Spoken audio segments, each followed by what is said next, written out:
Hello, how's it going? Today's lesson's on flowering crops, and by now you've probably had a number of lessons in different courses, contexts about flowering and flowering crops, but there's only really a couple of concepts I want to introduce you to. But in addition to learning those concepts, I also want you to start to continue down the journey of thinking like a plant. So that means thinking about light and sugar and water and roots and everything coming together and what makes me want to do what I want to do. So let's dig right in. Isn't that a nice picture? That's pretty intense. Flowers are awesome. Let's be honest. Pretty cool. Um, Four stages of plant development. So this, again, we've seen this before. This, what we call sigmoidal curve, is common in nature, so that's why we see it often. But as far as flowering is concerned, the four stages are juvenile, right? So we start off with one, and then we move to maturing or maturity for flowering. That means we're not flowering, but we've reached a certain developmental stage. And then flowering is induced, and then it's developed. Again, we kind of heard this before, so let's walk through the stages. Uh, when a plant is juvenile, a couple of fundamental things. When a plant is in a juvenile stage, it is not possible for it to flower. End of story. Um, you run into this with things like perennials, biannuals. Like there are certain species that just will not flower when they're at certain stages of plant development. And it wouldn't be the first time that someone's bought a perennial and didn't realize that it wasn't a multi-year perennial, but maybe from seed first year, and it didn't flower. So it's important to understand that plants have to reach a certain stage of maturity. You can't really short circuit that, not easily, that is.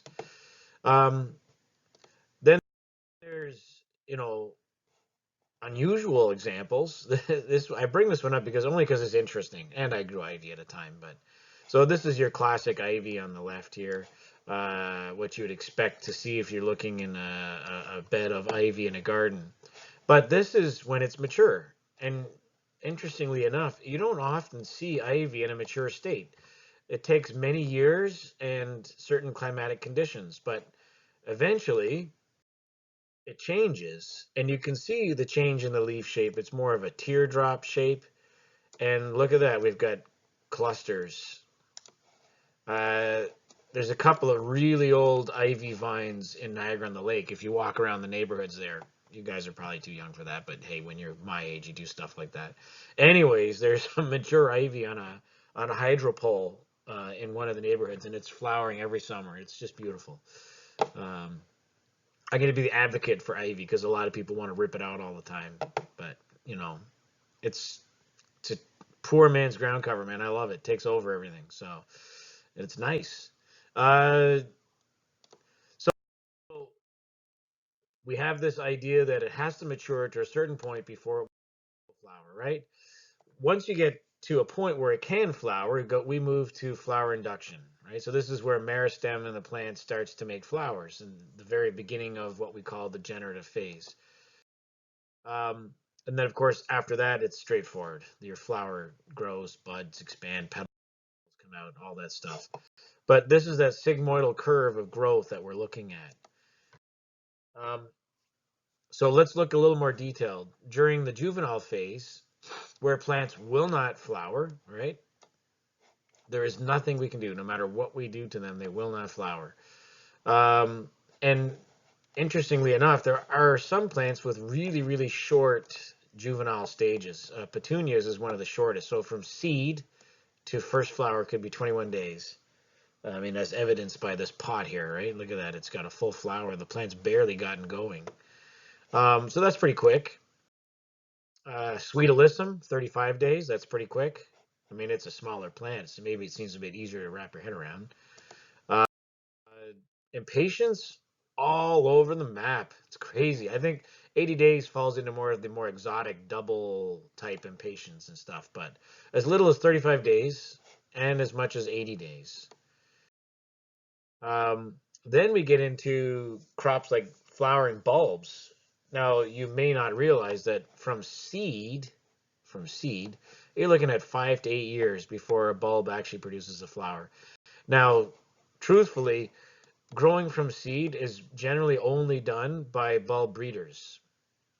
The vast majority of bulbs that are produced from bulblets, where they take basically a mature bulb and they chop it into hundreds of little pieces, and then they grow them on to a larger size, plant them into a field, and bulk them up for a summer, and then dig them out and sell them. So they're never really going through the vegetative stage that they would from a seed. But anyways, and then there's some plants that take a really long time, like the lowly apple. You may or may not realize that it takes up to about 12 years for an apple tree to actually begin producing fruit. And you might say, wow, I didn't realize that. But the actual reality is that most apple trees are grafted or budded so that they don't have to wait to finish the juvenile stage. That means that the branches that are budded or grafted onto are from plants that have already passed the juvenile stage, so they'll flower sooner. That's especially important these days where a lot of apple farmers are switching to high density apple growing, where they're small trees that are supported with trellises, and then they have sort of more automated machinery for harvesting and stuff like that. Anyways, apples in their true natural form take a long time before they start producing anything. Yeah, here's just a picture of budding onto a rootstock, and this is top grafting on a rootstock. A lot of grafting happens in the nursery world. A lot of it. If you end up working at Backers nurseries, you'll do a lot of grafting. Um, so, maturity for flowering. When seedlings reach maturity, the plant gains the ability. So, that's pretty self-explanatory. There are conditions. One, that the plant has to complete the differentiation. So, all the tissues have to be present in order to sense the temperature and begin to form flower tissues. But what I want to focus on today is they have to accumulate enough sugar. So this is where I'm talking about thinking like a plant. We talk about sugars and a fair amount. And today, the key components of what I want you to learn about are sugar or assimilates and nitrogen and how they impact flowering. And we've kind of touched on this before, but this will help you understand a little more what I'm talking about when we talk about balancing a plant. So, one, the plant has to reach a developmental stage so the correct structural tissues are present. And two, we need to have enough sugar.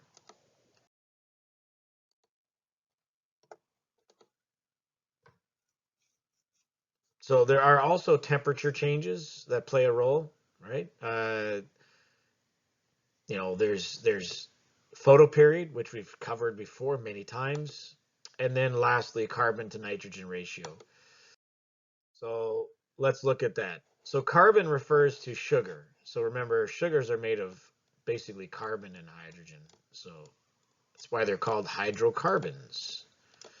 Uh, but anyways, the sugars, which are present in phloem, would be indicative of what's happening with the leaves photosynthetically, right? Nitrogen in the form of amino acids in phloem gives you an idea of how much nitrogen is in the plant. Now, that is influenced by how much nitrogen is being supplied to the roots. So, when we talk about a ratio, a carbon to nitrogen ratio, we're talking about this sugar to nitrogen ratio that is in the plants. So when you have lots of sugar, it's the same as saying you have lots of spare energy, like your tank is full, right? So you can drive a long distance. You can make it, you can take that risk, undergo the journey of developing a flower without risk of killing yourself. There are times when plants can be tricked into flowering prematurely, and it really damages the plant because technically it's just not mature enough to actually undergo a flower development.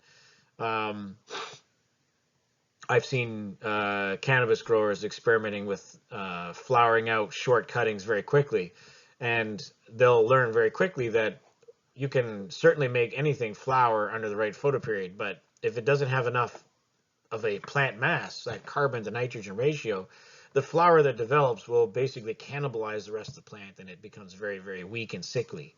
So uh, you definitely have to have enough fuel in the tank if you're going to undergo a flower development. So how do we have enough fuel? We need to make sure we have enough light, right, and adequate daytime temperature. Now, I emphasize daytime, right, because that's when we're making the sugar. If it's nighttime, that's when respiration eats away at sugars. So we have to sort of watch that we have the correct day and night or diurnal temperature settings that the crop needs in order to flower properly. Now that varies across the map for all kinds of plants, as we'll see coming up. Um, if you have a low carbon to nitrogen ratio, that will delay the maturity, or you'll get poor bud set. So you'll have smaller numbers of flowers and smaller flowers. So again, be patient, grow the plant properly, have the most foundational plant before you go into flowering, so it has enough energy and drive to push through and make those flowers. It doesn't mean it has to be a large, large, large plant, but it has to be healthy with no deficiencies, actively growing on that sigmoidal curve, right? Exponentially growing through that vegetative stage. And if you've achieved that and the plant is not showing any signs of nitrogen deficiencies, then you are ready for it to flower. Making sure it has enough light is obviously critical because light is what makes sugars through photosynthesis. And then, of course, again, whoops, making sure that your day-night temperature is such that you're not scavenging and using up sugars at night that you didn't need to. And then, of course, lastly, it's a ratio, carbon to nitrogen, right? So if we are oversupplying nitrogen at the wrong time, we shift the ratio away from being reproductive or generative to being vegetative. And that's why, and I've said this many times, typically when we move towards flowering, what we do is we reduce nitrogen. So we lower the nitrogen in our fertilizer. Now, if we're talking about vegetable production, we are in, once the flowers are producing, we're in a state of continuous production. So we play with the climate to sort of keep the plant happily in between vegetative and reproductive so that it's producing enough sugars that it yields and not so reproductive that it has more fruit load than it can support, and then you have abortion issues. So that's, in a flowering crop, it's more to do with a seasonal thing or a cyclical thing where we've grown through the first phase and now we're moving to the next phase and then we're going to sell it. So we reduce the nitrogen when we're moving into the flowering phase because we want to encourage this ratio to shift in favor of sugars. Some really interesting examples historically. This is a stem. Obviously, it's a drawing from a horticultural textbook of lilac. And now lilac used to be sold as a cut flower. Maybe there are some field producers that still do it, but in the early days, it was grown as a shrub in greenhouses. And what they would do is they would put a girdle on the stem, the main stem, as you see here, twist tied, and it would actually throttle the phloem. So sugars are being made in the leaves all day, and then at night the sugars sort of translocate throughout the entire plant. And if you have a girdle on the stem, the phloem can't move to the lower part of the plant that easily. And so we shift the carbon to nitrogen ratio at the top of the plant. And you can see the actual bulging is just because this is done over a longer period of time. So obviously enough sugar gets down to keep the plant surviving, but the majority of the sugars are kept at the top, shifting our carbon to nitrogen ratio. And what they do here is that forces the plant to flower and produce lots of flowers in a single flush, as opposed to over a short, protracted time. And you end up with a whole bunch of gorgeous lilacs that you then cut and sell. Other examples of what we call metamorphosis from vegetative to generative. There's things like lettuce bolting. If you have the wrong scenario, you also have pithiness and radish. maybe a bitter taste in spinach when there's this metamorphosis from vegetative to reproductive. So I suppose the plant wants to do it. We call it undesirable because that's not what we want when we're selling those types of crops. So we have to be careful that we maintain them in a vegetative state for as long as possible to get the largest head of lettuce, for example. If you get that carbon to nitrogen ratio wrong, it will bolt, right? And then you end up with bitter lettuce as it starts to shoot, or pithy radishes, or bitter spinach. So we can do things by oversupplying nitrogen, for example, if we want to maintain a vegetative state, or we can accelerate by playing with things like photoperiod and daily average temperature, in addition to oversupply or undersupply of nitrogen. So you're beginning to see that there's some tools at your disposal. You have temperature, you've got irrigation, you've got nutrition, and you've got light. All these factors that play into whether you want to accelerate or delay flowering. So length of night, for example, or what we call obligate, right? So obligate photoperiodism is where that's required. And then, of course, temperature changes. So thermomorphosis, whatever, otherwise known as vernalization. That would be more in your perennial crops where there's longer cold treatments. But thermomorphosis is used in crops that on a daily temperature as well. So this is an interesting graph here. I think our next slide zooms in on it. Yeah, where you have your night temperature and you have your day temperature.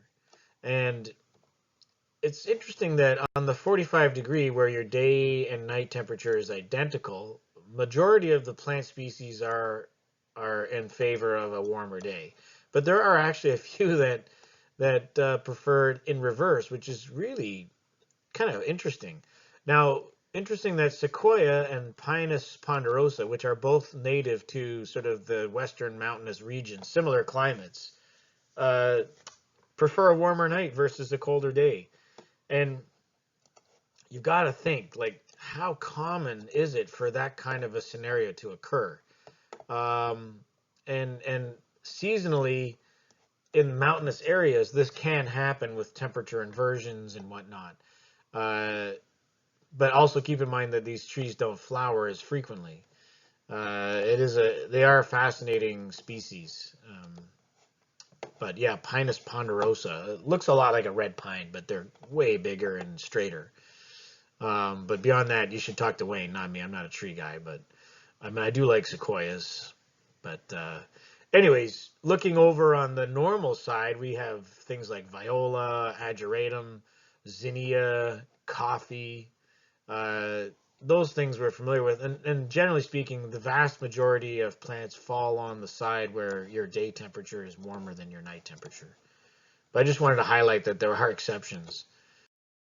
Um, in the ornamental world, probably more classically, there is the Phalaenopsis, right? Your standard Home Depot orchid, where if there's zero diff, right, 24 degrees Celsius all day long, uh, you are in a vegetative state.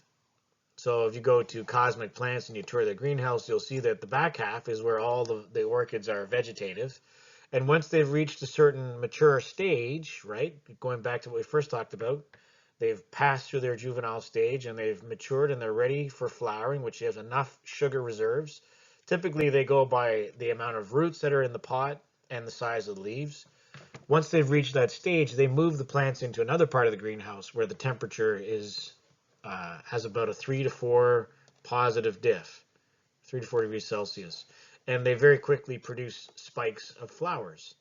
At home, you might notice that your orchids flower seasonally at different times, and more often it has to do with the idea that you might have, especially through sort of fall, spring season, your average daily temperature is very similar between outside and inside the house.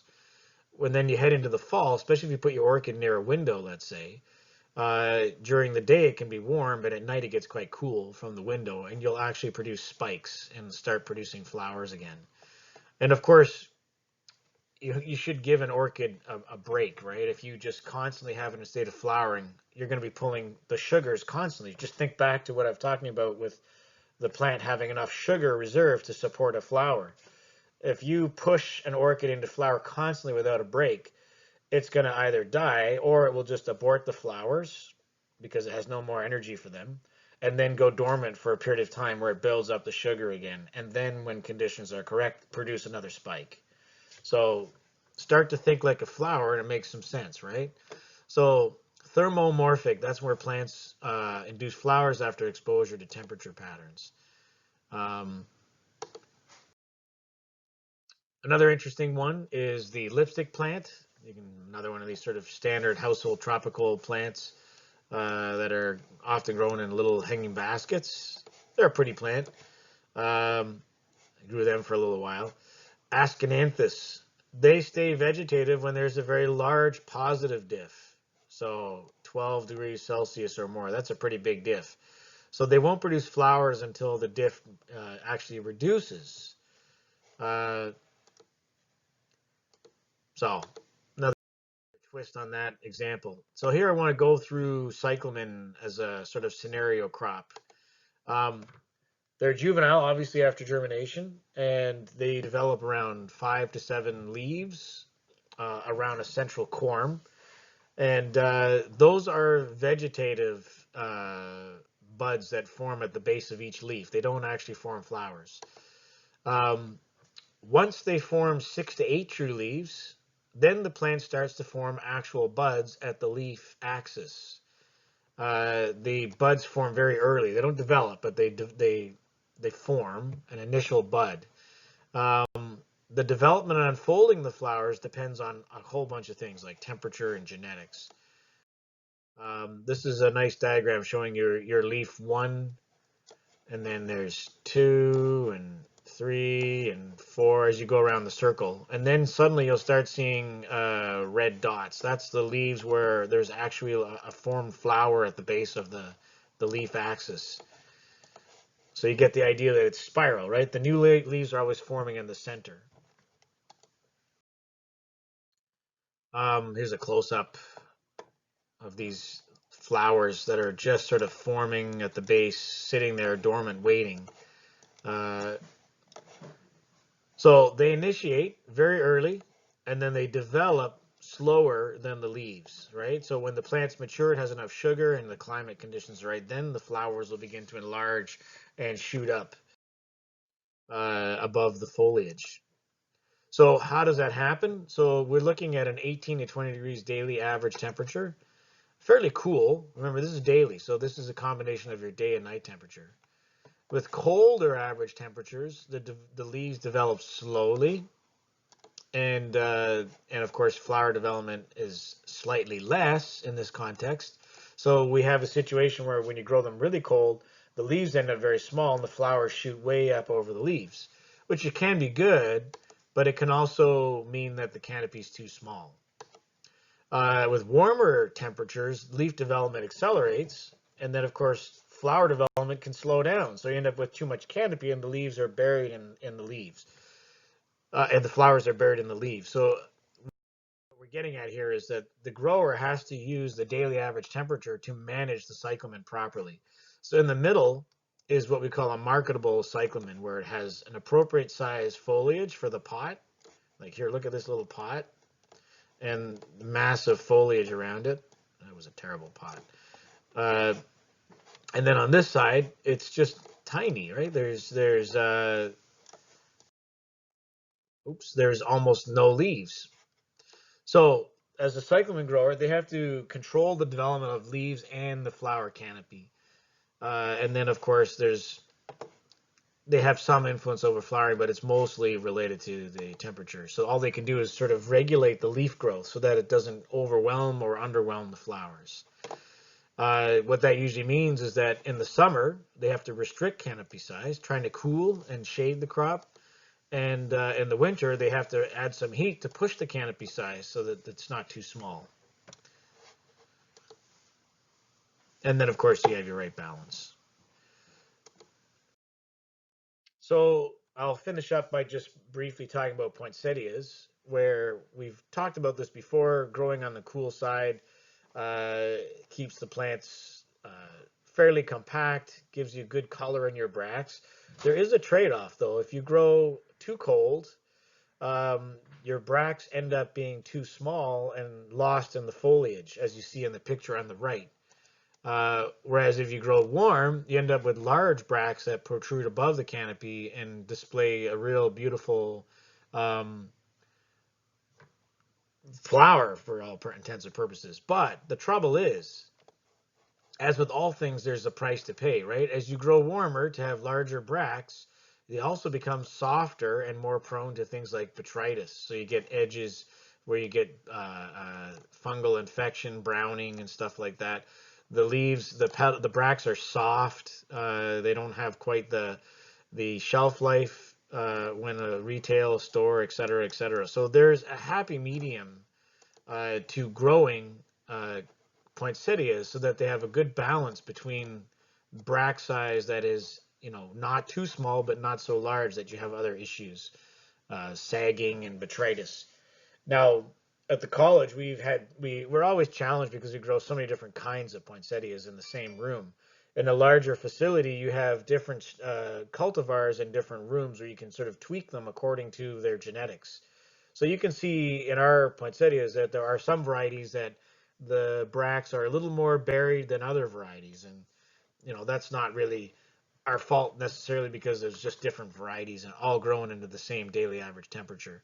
You can influence this with growth regulators, of course, but it's it's not worth it for what we're doing. Anyways, so the key takeaway from today's lesson was that plants will not flower until they finish the juvenile stage. That's critical. In flower induction, we reviewed some of the stuff you've learned so far, things like photoperiod, temperature, and I introduced the carbon-nitrogen ratio. So that's a really important one for you to remember, that sugar reserves have to be sufficient. And the carbon to nitrogen means that when you transition to flowering, you need to sort of reduce the nitrogen component because that shifts the plant in favor of carbon to nitrogen, which means they gets a really strong signal to the flower and they're going to get the most thorough flowering all at once. So again, to review, that's also where sometimes people have this misconception that high potassium is needed for flowering, but really what it is, it's the other way around. All we need to do is lower the nitrogen. I'm not saying eliminate it, but lower it, right? So that carbon to nitrogen ratio favors flower development. All right. I think that's it. All right. I'll see you later.